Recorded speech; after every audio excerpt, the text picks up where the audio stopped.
যে বিষয়গুলোতে ঐকমত্য হবে সব দলগুলোর, সমস্ত দলগুলোর, সেগুলো নিয়ে আমরা একটা চার্টার করতে রাজি আছি। আমরা বাংলাদেশ জাতীয়তাবাদী দলের পক্ষ থেকে আজকে জাতীয় স্থায়ী কমিটির সদস্যবৃন্দ যথাক্রমে ব্যারিস্টার জমিরুদ্দিন সরকার সাহেব, আমাদের মির্জা আব্বাস সাহেব, আমাদের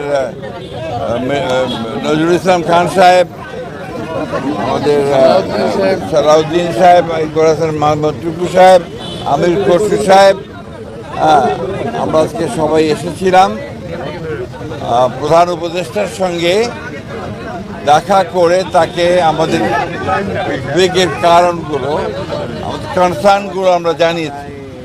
এবং প্রধান যে বিষয়টি ছিল সেটি হচ্ছে যে নির্বাচনের সুনির্দিষ্ট রোডম্যাপ, যেটা আমরা বেশ কিছু কাল থেকেই বলে আসছি, সেই বিষয়ে তাদের সঙ্গে আমরা কথা বলেছি।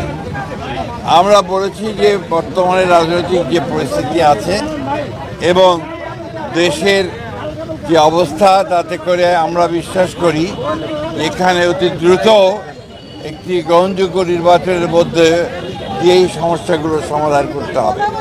এবং একই সঙ্গে চলমান যে সংস্কার কমিশনগুলো করা হয়েছে, উদ্যোগ নেওয়া হয়েছে সরকারের পক্ষ থেকে, আপনারা জানেন যে আমরা সেগুলোতে সম্পূর্ণভাবে সহযোগিতা করছি।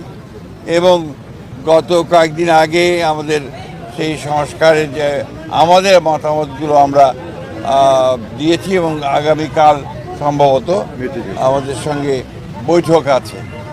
আমরা খুব স্পষ্ট করে বলেছি যে যে বিষয়গুলোতে ঐকমত্য হবে সব দলগুলোর, সমস্ত দলগুলোর, সেগুলো নিয়ে আমরা একটা চার্টার করতে রাজি আছি আপনারা, এবং তারপরে সেটার উপর ভিত্তি করে আমরা বাকি নির্বাচনের দিকে চলে যেতে পারি।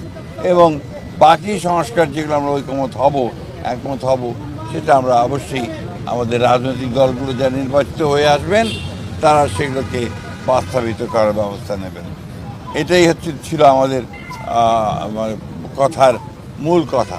নতুন নতুন শীর্ষ খবরের জন্য চ্যানেলটিকে লাইক, কমেন্টস, শেয়ার, সাবস্ক্রাইব অথবা ফলো করুন।